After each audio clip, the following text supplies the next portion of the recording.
Hey guys, it's Jacoya of Jacoya Gems, and thank you once again for coming back to my channel. You can do me a favor, like and subscribe, share this on your social media networks, text it out to your friends. So today I'm coming back to you with a very brief video, and it's going to touch bases on 10 red flags not to miss in the dating stage, or what I would like to call the collecting data stage.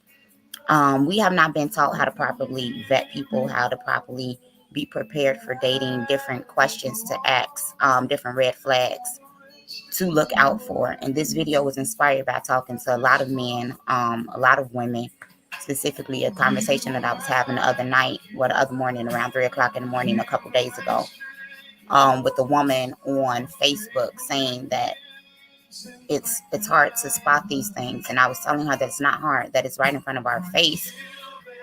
We just either ignore them or we're ignorant to them. So, with that being said, let's delve straight into it. The first one is inconsistent communication.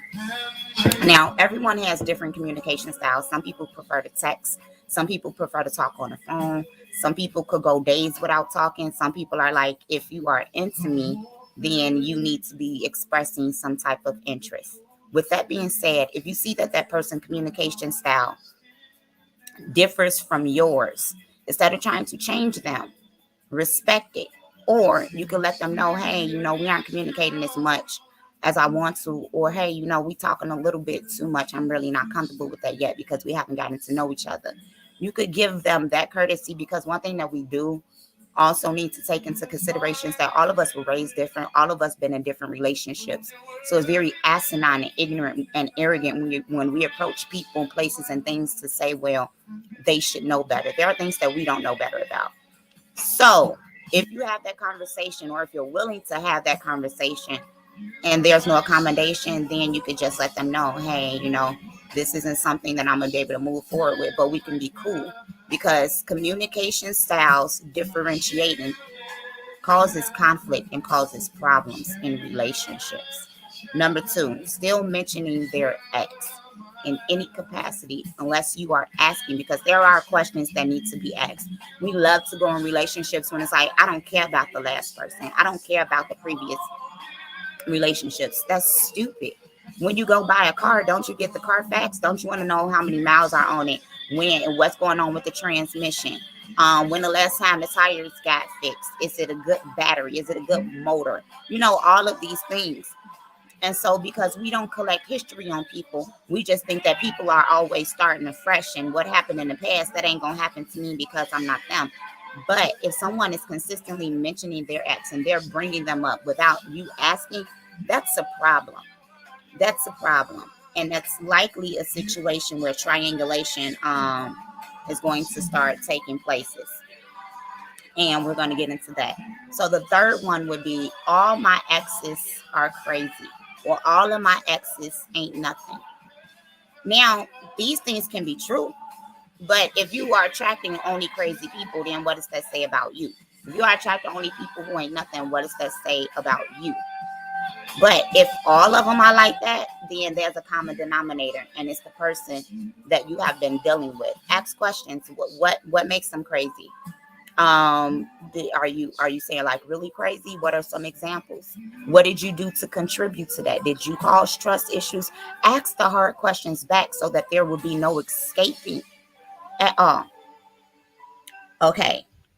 Number four, exes lingering around. Now, I know a lot of people like, we grown. If relationships don't work out, what's the problem with me remaining cool with my ex? It's not a problem, but you cannot expect other people to put up with it, and or deem other people insecure because they don't want to put up with it.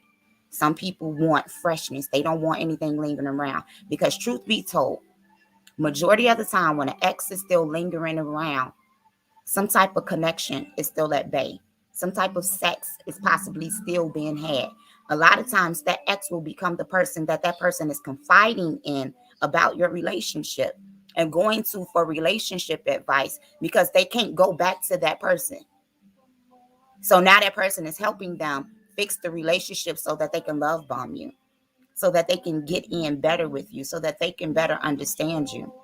Telling y'all, be careful of exes lingering around. Number five, being fresh out of a relationship. This is one thing that I personally do not understand. But see, I'm not a dater. I'm either by myself or I'm playing basketball. I don't understand this hopping from relationship to relationship, serious commitment to serious commitment. And a lot of times it's because these relationships existed while they were still in a last relationship. And I know people are saying, like, if I break up with somebody, I don't need time to heal. Yeah, you do. You do. Because you just got out of a situation. And that's not necessary to say that you got heartbroken, but it affected you. What did you do in that situation that you don't want to do in the next one? What took place in that situation that you don't want to take place? Why did the situation crumble? Like, what's going on? It is not fair to get out of a relationship and then jump into one with another people. But a lot of people like that. A lot of people like being a rebound and think because their relationship go to the next level, then they have gotten a prize. But you are dealing with a person who does not know how to be alone. Serial monogamists, they do not know how to be alone. They do not know how to sit. They do not know how to get to know themselves and be without people. So be very leery of the people fresh out of relationships, because a lot of times these people are cheaters. They have people lined up just waiting on them. And they also have some psychological, emotional, and mental stagnation going on.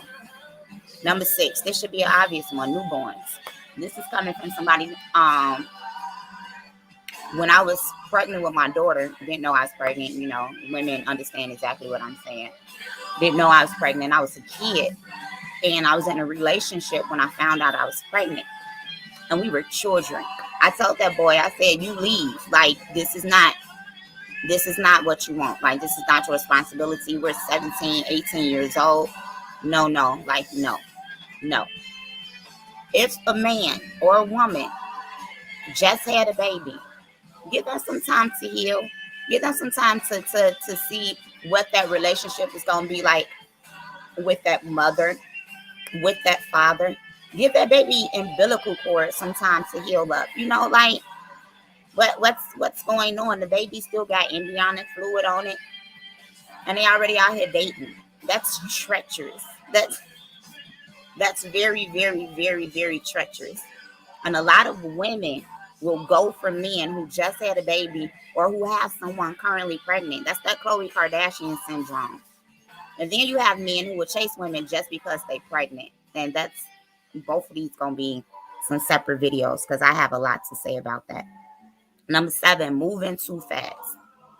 You don't know this person. You know this is just a magnetic connection. I feel like I've met them before. They feel so familiar. They asking you, hey, where you stay at? Now they moving in with you. What you do for work? Now you paying their bills. You know, now you cooking for them. Now you cleaning for them.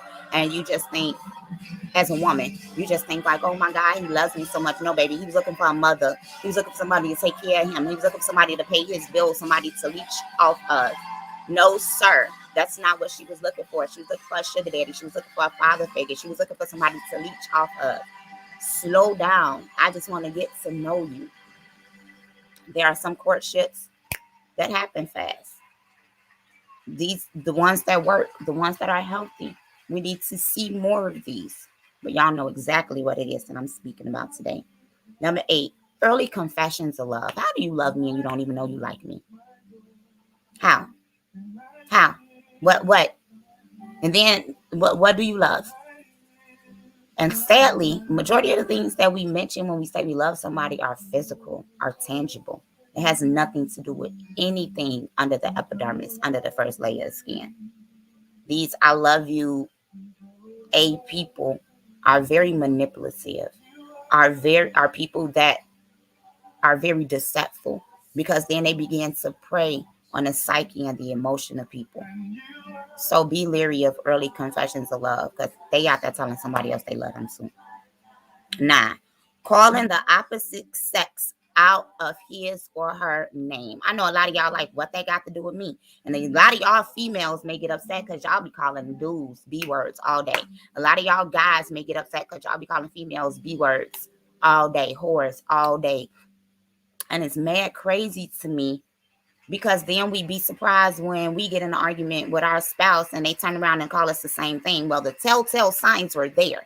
if they will disrespect the total stranger, if they will call their mother that, their sister that, just because you're sleeping with them doesn't make it any different. It means that they're going to groom you and that they're going to get you attached to them, so that when they do step out of that and they disrespect you in that way, it'll be harder for you to leave, and you'll make excuses for it. Last but not least, mean girl behavior and hating guy behavior. The mean girl syndrome is really, really, really real. And a lot of women that are mean girls are in relationships and they're married. And men tend to think that this is only a woman to woman problem. But until women fix women to women problem, we will never fully be able to be the wives that we are supposed to be, because the aged women teach us. The other women hold us accountable, help groom us. You know, if a man can never acknowledge another man in his hierarchy and in what it is that he does good, regardless of how many women he has, he will never fully reach his potential as a husband. And mean girls and hating men cause problems in their marriage, because if they project that out, eventually they're going to implode what's going on the inside. So thank you guys for viewing this video. Like, comment, share, subscribe. Let me know your thoughts. Give me some ideas of some other red flags that you would like to see. I'm going to be doing some green flags as well, to let you know, like, these are healthy things and healthy signs to move on. And these lists are actually things for us to reflect on in ourselves, not to just see if other people are doing these things to us, but if we're doing them to them as well. So y'all stay tuned, be blessed, and thank you once again. I'm out.